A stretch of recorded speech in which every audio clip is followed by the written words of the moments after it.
Can Donald Trump actually lower interest rates? And are things about to get really bad for the economy? I'm gonna get into all of that plus more, give you some more insight into how we got into this mess in the first place and what to expect for the next year ahead. But first, my name is Tiffany. I'm a loan officer here in Las Vegas, Nevada. I've helped over 200 families with their real estate needs and would love to help you with yours. That includes things such as buying a home, refinancing, taking out equity, etc. So if that is something that is on your agenda, I'm gonna leave my information down below. I would love to set up a time to chat with you and see how I can best serve you. Also, this is a growing channel and I greatly appreciate everyone who's been showing love to some of the videos I've been uploading. So if you're someone who's liked some of my videos or commented or subscribed, I greatly appreciate you. And if you haven't done any of those things already, that support means so much to me. So if you can, give this video a big thumbs up, subscribe to the channel if you haven't already. But now, on to the video. So first, before we get into Donald Trump and interest rates, let's talk about how we got here in the first place, because part of knowing what's going on in the economy is understanding what led to all this mess in the first place. So first, let's take it back all the way to the beginning, actually. Let's talk about mortgage rates and how they're actually, whenever people are talking about the Fed lowered rates or Fed's doing this, that actually has nothing to do with mortgage rates. That is a completely separate entity of its own. However, mortgage rates look at the Fed and say, hey, what are they doing? And investors kind of get an idea of where the economy is going based on what the Fed is going to be making their decisions and like lowering interest rates, raising interest rates, etc. It's not that they're related by any means, but they do have some kind of a relationship in the sense that investors are looking at the Fed to say, hey, where is this economy going? Is it a smart time for me to put my money into a bank? Should I put it into an investment, etc.?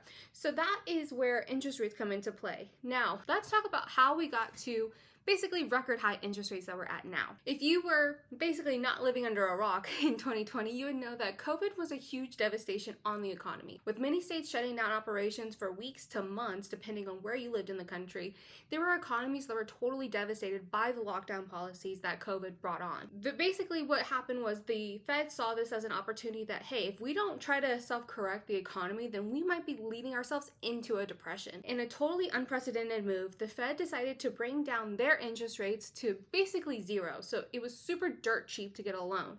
And they did this on purpose. They wanted to stimulate the economy. They also had stimulus checks going on at this time. That was from Congress, and basically everyone was just on Operation Save the Economy, because if they didn't, then that might have led to a total depression and the economy not being able to come back from that. So the Fed, doing what they had basically in their power to do, they dropped interest rates to make people more enticed to borrow money if they could borrow money and put that money back into the economy, whether by spending or putting it into investments, putting it into the stock market, etc. So during this time, you saw a huge boom in like cryptocurrency, you saw a huge boom in real estate investing, you saw a huge boom in stock market investing, because people were making such good money off of those investments because it was basically like nothing to borrow money from the banks, and they were getting a great return because the economy was starting to get stimulated again and things were seeming to be back to normal for the American economy. The problem with all of this was that they kept the rates low for too long. The economy got too stimulated. There was too much money being circulated in the economy and too many people were going out and investing and buying homes and investing in crypto and spending, etc. What they did was they unfortunately left rates a little high too long, and this led to record high inflation that we're seeing now, where, you know, homes appreciated by almost 50 to 60% in some areas. You saw crypto have a total run. You saw the stock market take a total run at the end of 20 heading into 21. Like basically the economy got too stimulated. We basically saved ourselves further than we needed to, and now we led ourselves into a huge inflationary period. So now the Fed, trying to course correct, is basically trying to take whatever measures they can to course correct from their letting rates stay low for too long. They're trying to basically bring back in the economy, reel back in the economy, and help make sure that, you know, we're not causing further damage than we probably should have in the first place. So you're seeing the Fed act very cautiously. At the beginning of last year, they said, hey, you know, we're going to take it nice and slow. We're in no rush to basically bring down interest rates, because at this rate, we're just now starting to see improvements in inflation. We're just now starting to get inflation where we want it to be. So pretty much the story since the end of 2023 going into this year is that the Fed is going to be moving nice and slow and not in any rush by any means to lower interest rates. There was some hope back at the end of last year that we were going to see, you know, 6 cuts, but that ended up being pretty much nothing. We're not seeing that many cuts anytime in the nearby future. In fact, the Fed is actually not even ruling out a rate hike. They recently just came out and said that they are not planning to cut rates on March 19th, which was actually a date that a lot of economists were looking to, because that gave an indication of, hey, how is the Fed going to play this year? Are they going to lower rates? Are they going to raise them? Etc. Because at the end of last year, they didn't even rule out raising interest rates last year. People were trying to get an idea, now that we're really into 2025 and we're getting a good idea as far as where is inflation going, hey, what is the Fed going to do now? Are they finally going to bring down interest rates, or is this going to be another year of just basically waiting for, a rainy day? And the Fed is basically saying, hey, we're in no rush to lower interest rates. We're still not where we want to be with inflation yet. We're definitely getting closer to where we want to be, but we're not there yet. Unfortunately, we're not seeing a rate cut anytime soon. There is still meetings set for May and June, July, and there's still some hope that we might get a 0.25% interest decrease, but it's not very likely given where the economy is currently going. That is where we're currently at, and that is where the Fed is pretty much projecting us to be for this year. They're kind of taking a wait and see kind of approach based on, what happens in the economy, what happens with Donald Trump's presidency, all of these things. They're very much just like playing it by ear and in no rush to lower interest rates anytime in the nearby future. So that was the Fed. However, Donald Trump had very different ideas as far as where he thought the economy was going to be at this time in his presidency. In fact, he ran on a campaign of making housing affordable again. He signed an executive order the first day of his presidency trying to strip away any red tape that could have gotten in the way of making housing more affordable. During his campaign, he talked about how he was going to open up tracts of federal land for housing construction. He said, quote unquote, "We desperately need housing for people who can't afford what's going on now." So that was one piece of the puzzle when it came to his presidency and his campaign. But something else he was really active about was the fact that he wanted to get interest rates down by any means possible. He also talked about during his campaign about how he would like to get mortgage rates back to pandemic era lows. In fact, when he left his office in January of 2021, interest rates nationwide were at an average of about 2.8%. And as of just when I'm filming this today, interest rates are at 6.79%, which is almost 3 times the amount that it was when he left office. So as you can imagine, this is a huge difference for people when it comes to payments, because that $2,000 payment you had maybe in 21 is now a $3,000 plus payment in 2025. And Donald Trump is very aware of this. He wants to put more money back into people's pockets. He wants the economy to be booming and to have people creating wealth through real estate. That is how he built his whole fortune. He knows the power of real estate investing and how that can help people in their circumstances in building wealth.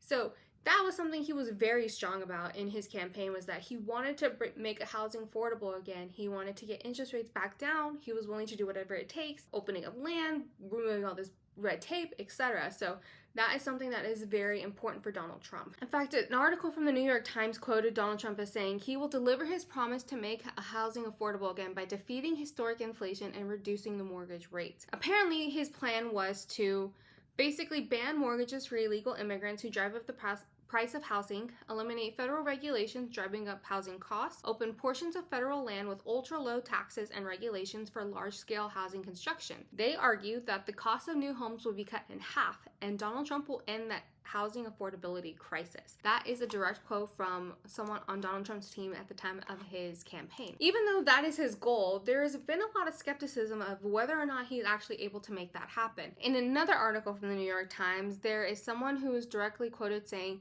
"I see very little reason the housing market will get better this year." And this is from Jim Parrott, a non-resident fellow at the Urban Institute and former senior advisor at the National Economic Council. And because of everything that we have in place, like, materials getting more expensive, interest rates are not coming down really anytime soon. Like, there's not really a huge, array of construction happening at this time. So for the most part, the issues that are leading to the housing crisis being the way that they are, there's not really a real end in sight. And so a lot of people at the surface level are like, hey, how is Donald Trump actually going to lower interest rates? It's not like he can just snap his finger and make it gone.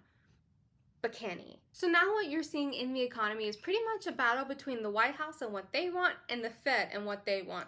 Because the Fed, although they are part of the government, they're actually not attached to the main branches. They're not attached to Congress, they're not attached to the president, they're not attached to the Supreme Court. They are a completely independent agency, and their job is to ensure that we are keeping the economy healthy. The only real way of power they have is by controlling interest rates. They can lower or raise interest rates depending on what the market need is.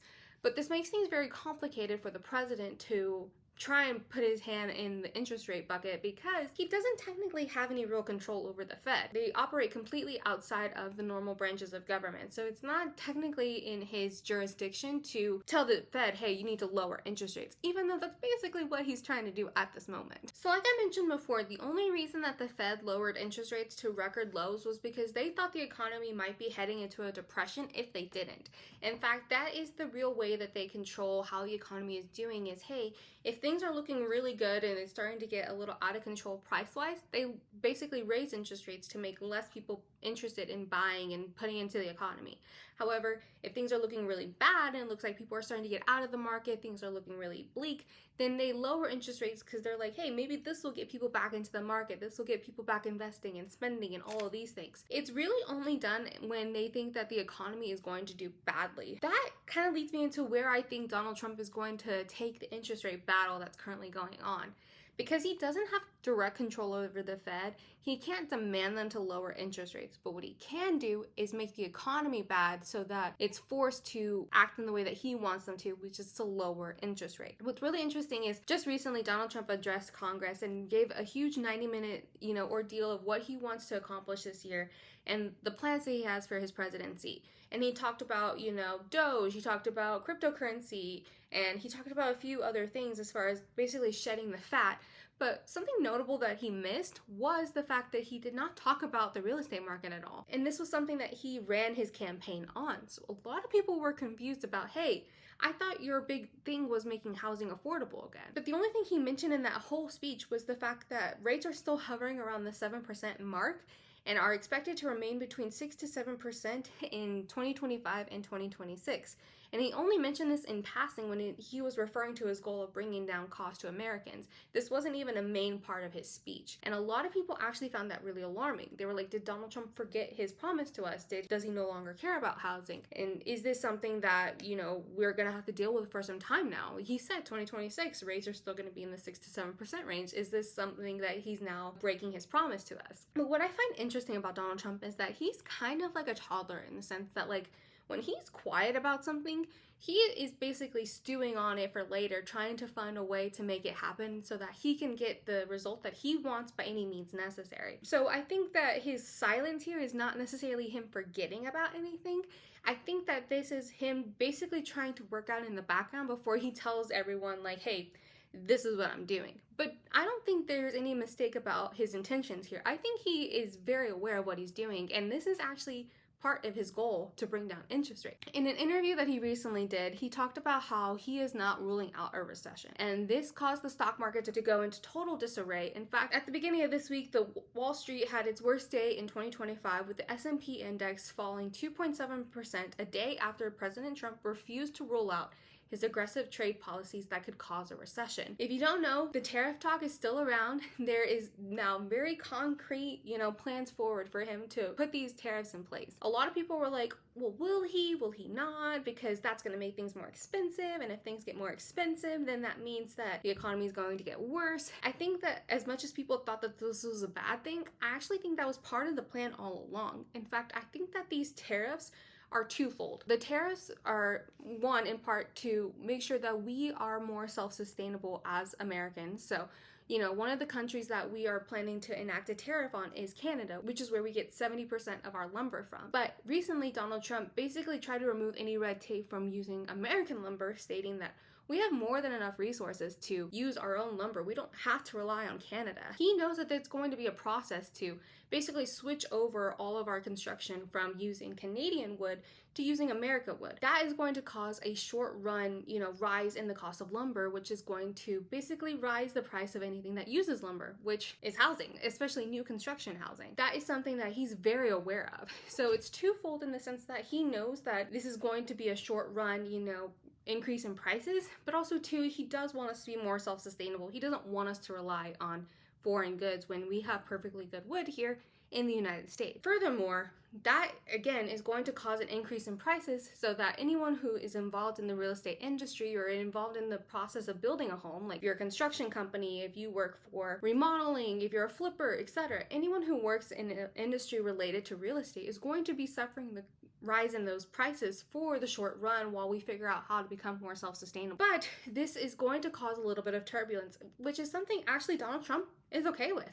In his speech last week to a joint session in Congress, Mr. Trump acknowledged that the tariffs would cause a little disturbance, but he said, we are okay with that. It won't be much. And now that he is pretty much changing his tune when it comes to like, hey, are things gonna get worse before they get better? He is basically stating, yeah, maybe. In fact, in this interview that he did with Fox News, they asked him flat out about a recession talk.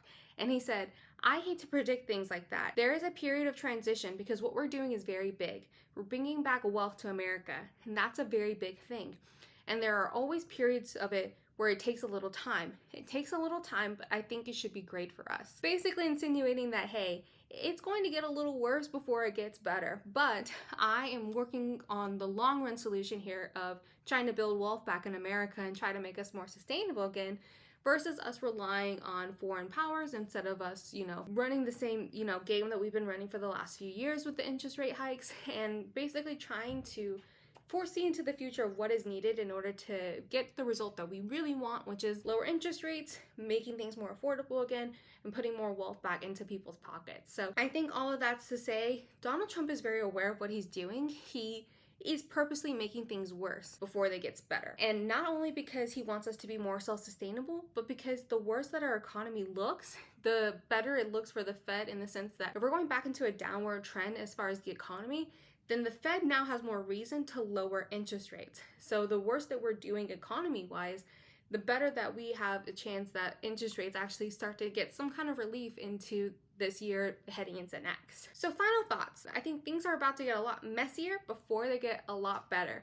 But I do think that there is something happening here. I kind of liken it to when, I don't know if you guys are into skincare at all, but like when you have a really bad irritation on your skin, you kind of have to deal with that, and it might scar, might look a little ugly for a little bit, but guess what? You need to do that in order for your skin to actually heal. Right now, we need to get rid of the fat. We need to basically work on what we can to make the economy sustainable, because at the rate that we're currently at, 70% of Americans can't afford a home. There is so many people who want to buy that can't, and the rising rent market might actually push people out or force multi-generational living. So if we don't fix this problem fast, it's going to continue to bleed into future generations. So I do think that this is a long run play, and I actually see the vision here of where Donald Trump is taking this.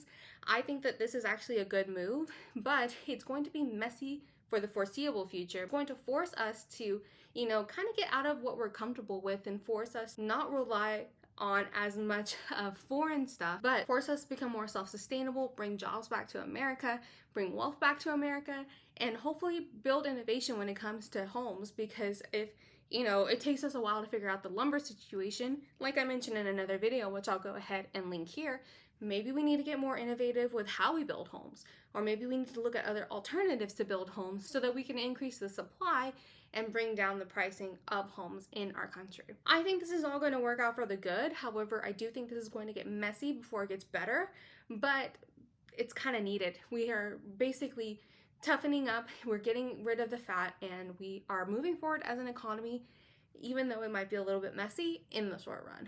But that is everything from me today. I hope you guys enjoyed this video. Please make sure to give it a big thumbs up and subscribe if you haven't already. With that being said, I will see you guys in the next one.